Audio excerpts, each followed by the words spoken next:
Hi Fantasy Managers, welcome to FPL Team Talk. So this video is all about Chelsea. We know they have some great fixtures, they've got double game weeks coming up. Already, 3 of the top 5 players that have been brought in by all FPL managers are Chelsea assets. So lots of people are moving on them. Which ones though are going to play the most minutes? Which ones are going to give us the most points between now and the end of the season? We'll take a look at the prime candidates and come up with a conclusion at the end. In the meantime guys, if you like this video, don't forget to hit the like button. Don't forget to subscribe.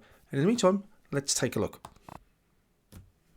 So jumping into it then guys, the team to target we know is no great surprise here, no great reveal, but they've got 5 game weeks left. That's all we've got left now between the end of the season, so we need to really maximise those profits as much as we can. Chelsea have 2 double game weeks. They've got one in 34 this week, and they're the only team to double in 34 along with Manchester United. And then they have one in 36 as well, all due to the fact that they're through to the FA Cup final. So their match against Man United has been moved from 37 into 34, meaning both of those sides now double, but Manchester United have a blank game week in 37. Green fixtures, they have 4 green fixtures, and we'll look at those fixtures in a minute because they do look good. They are it's worth reminding ourselves they're the 3rd best or expected best goal threat in the Premier League. So out of there's Manchester City and Liverpool, obviously top 2, then they are the predicted and expected goals to score the most. They're the 2nd best in terms of expected to concede. That's pretty impressive. And the other nice thing about them, there's no European distraction. They have no involvement in Europe whatsoever. Of course, we're talking about Chelsea. So that's really important as well because they just don't have the additional rotation problems. And given their fixture schedule, you just wonder how they would have fitted it in any case. Looking at the games they got left then, they have the double game week coming up with West Ham at the weekend. Then you got Manchester United away. Like I said, only Man United double. Now, we've done a feature on Leicester already. I've done one this one on Chelsea because I think their assets definitely worth looking into.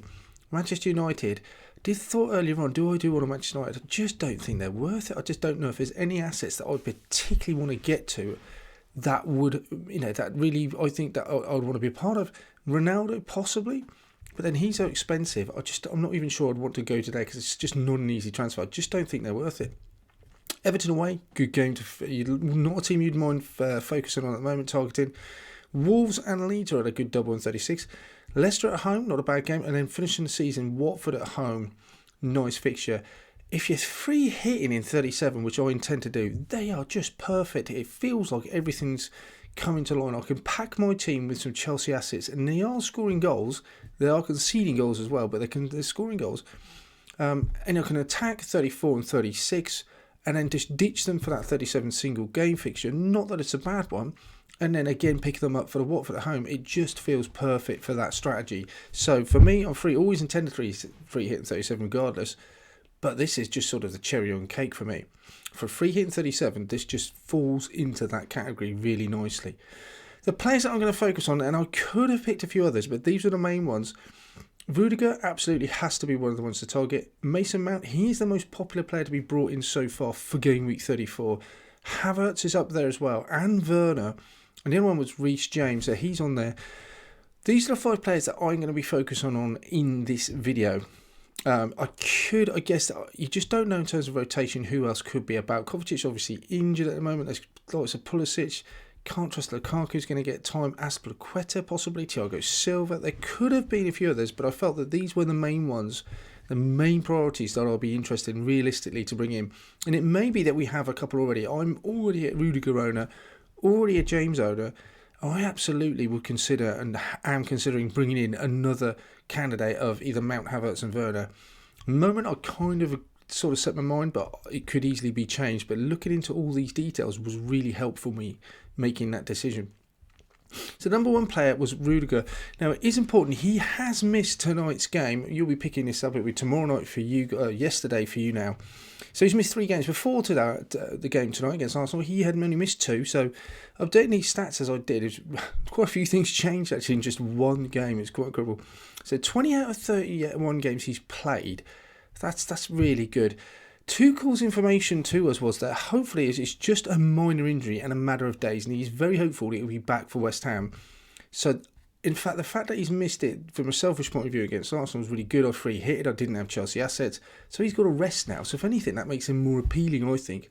He's actually the 6th highest scoring defender. He was the 5th, but Laporte got a clean sheet tonight, so he moves down to the 6th highest scoring defender. 3 goals, 3 assists. You'd have to say his expected goal involvement is just quite low, 0.1. Does always feel like he's more of a threat than that set pieces. And 6 goal involvements over the course of the season just isn't a bad return at all. But Rudiger, 6.2, decent price. I think he's about as nailed as you're going to get in that defence. Possibly I could have invested in Thiago Silva and not looked at him. Rudiger, though, he's had a rest. If anything, makes him more appealing to me. Looking at Reece James then the only thing you'd say about Reece James, straight away a black mark in his book, is that he is only, up until the Arsenal game, that's the first time he's played 90 minutes in the Premier League since game week 19. He had that little spurt where he came on as at Burnley and he got a double-digit haul, looked brilliant, but he didn't even play the 90 minutes in that game. He has obviously in other cup games and the European competition, but it's a little. It's not something I considered before. He just know what an attacking threat he is. He scored more goals than any other defender. So 4th most in terms of assists. You've got obviously the pair of Liverpool players that are in there and Cancelo, but he just missed so many games, James. When he was fit at the start of the season, he had a little period out, then he got fit and him and Chilwell were playing sort of in tandem on the backs. He actually played 11 out of 12 games. So that's quite impressive. And if you think he's back to fitness, then it tells us that Tuchel must be playing him at right back. But the fact is that he's only got 90 minutes 12 times this season. That is a worry. I can't say that I'm overly worried because I think he looks such an athlete and he's such a good goal threat and he's just such a good player. But the fact he's only played 12 times, got to be, I think, taken into consideration. But a fit and playing Reece James, he's just got to be someone that really, he's just got to appeal to all FPL managers. Mason Mount then, he is the 8th highest scoring midfielder in the whole game. Strangely, again, before tonight, he was 6th. So I set up the whole thing and he was 6th highest, and then I think De Bruyne has got 1 point ahead of him and Saka's late penalty meant that he jumped above him. So even though he got a contribution tonight, Mount, he still drops down for virtue of not keeping a clean sheet. So he's still 8th, which is really good. Remember, he's 7.6, so he's not an expensive asset. He's not a premium asset. He has now started the last 6. XG is really good in the last 5, 0.74. 3 goals and 3 assists. He's producing a lot. And the other thing as well, until tonight, he played the second most amount of minutes in that Chelsea midfield behind Jorginho. He's now overtaken Jorginho. So he has played more minutes than any other Chelsea midfielder. As we'll see, though, the schedule is really tough. The fact that he's played 6 on the trot, does it make him more liable to be dropped? Without Kovacic, maybe we're thinking that he's more nailed to play in that midfield. But you'd have to say at some point he is going to be rotated. But look at those stats. I think if he's going to play 5 out of the last 6 games, I think you'd be fairly happy with that. But he does take up a midfielder slot. That's probably the only thing I could say against Mount. There are a lot of premium midfielders. He is taking up a slot. Do you mind bringing him out in? I think he's still a good option.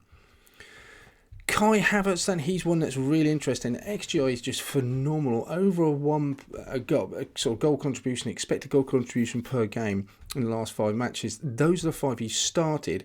So he started 6 out of the last 7. He brought off early at the weekend and again brought on at half-time against Arsenal. So if anything, that's another thing in his favour. He's had a bit of a rest.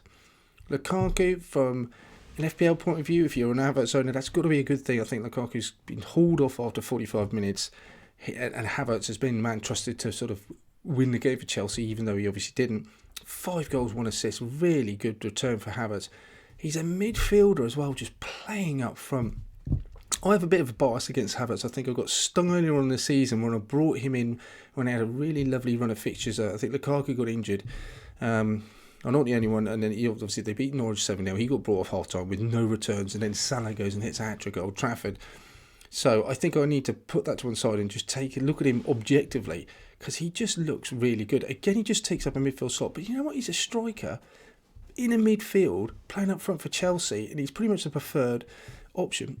And he's had a rest. So for me, he looks even more appealing than he did before. Havertz, again, looks a good option to me. Lastly then, Timo Werner. Again, he's been a bit of a sort of ridiculed earlier on in the season, since he's made his big money move. Not really lived up to it, but his XG on the last 5 games looks decent, 0.64. It actually went down after the Arsenal game. Started last 6, 3 goals, 1 assist. So again, he picked up maybe a fortuitous goal against Arsenal, but again, playing up front. And I think with so few players to choose from in terms of those striker bursts, that's really important. Lots of midfield options to take. Everyone's got the options of, you've got Maddison and Saka, as well as you likes of Jota and Salah. But not so many premium forwards to choose from. But Werner could take up one of those slots. That's what I quite like about Werner. It does make it a little bit trickier for most of us to get to, I have to say. But again, it's appealing that he's a striker and I don't have to lose one of those midfielder slots to play him. I put down a lack of actual returns, but again, he's returned tonight. Most of his returns were in the Southampton game, but he has added a goal tonight. So perhaps that's a little bit harsh. In terms of his goal scoring record across the season, it's not great. But again, playing up front, looks really lively, on form, confidence rising. Chelsea are scoring goals, even though they're not winning games. He looks like a decent option to me. And again, because of those lack of choices up front, I quite like Werner. I think it is important, though, to look at their fixtures and just, in terms of rotation that we can expect from Chelsea, remember they haven't got a lot to play for in the league. I mean, you could argue that third place is not quite nailed down with that defeat to Arsenal. They won't want to be finishing lower than that, but the league is clearly out of touch now. They've got the FA Cup to sort of focus on. They could play West Ham in just a few days' time. Then there's only a 3-day turnaround between matches until the Manchester United game. Only 2 then until the Everton game. So can we expect a lot of rotation between West Ham and then only Arsenal to Everton? I absolutely think we will. After the Everton game, we got 4 days clear rest, 3 then to the Leeds game, but the Leeds game is only 2 days before the FA Cup final. After that, there'll be a 4-day rest and then 2 days to the last season. So their schedule is absolutely manic. Pretty much a midweek fixture all the way through to the end of the season. I don't think any of us can expect all of these players to play those games all 8. Prioritise. You may expect maybe the Leeds game, a few players to be rested before that. Just don't know. Difficult to pick on Tuchel. The fact that Reece James had a big long absence out. Will he play him more because he's had that long sustained rest, or will he nurse him more to bring him back and be a bit more cautious with him? Will Lukaku get more minutes now because he's sort of been out of favour and out of form? Will he then nurse or sort of wrap Havertz out in cotton wool? Very difficult to say. In conclusion, guys, we're trying to second-guess managers is absolutely impossible at times, especially when Chelsea don't have a lot to play for other than that FA Cup. Obviously, they're going to want to win games. I think Rudiger's had the rest. All intents and purposes, he's been nailed on throughout the season. I think he is the best bet for playing minutes for the rest of the season. Given that he's had enforced rest against Arsenal, just makes him more likely to play the next game against West Ham if he's fit, and it looks like they're going to need him. With Christensen hauled off at half-time as well. So he looks like an important player. I think my money would definitely be on him. If you already have him like me, I think the next one I'd be tempted to go for is Kai Havertz. I just think his XGI, underlying stats, are slightly better than Mount. I like the fact he's playing up front. He is slightly more than Mount, and there's very little in it for me between Mount and Havertz. I have to agree. Does it make a difference that he's a bit more of a differential than Mount? Possibly does, I think. I possibly do favour Havertz slightly more. The fact that Havertz has had less minutes in the last few games makes me drawn to him more because I just think he's more likely to play. Then comes Mount because, again, his underlying stats look really good. He is slightly cheaper, so if you can't get to Havertz, Mount, absolutely good option.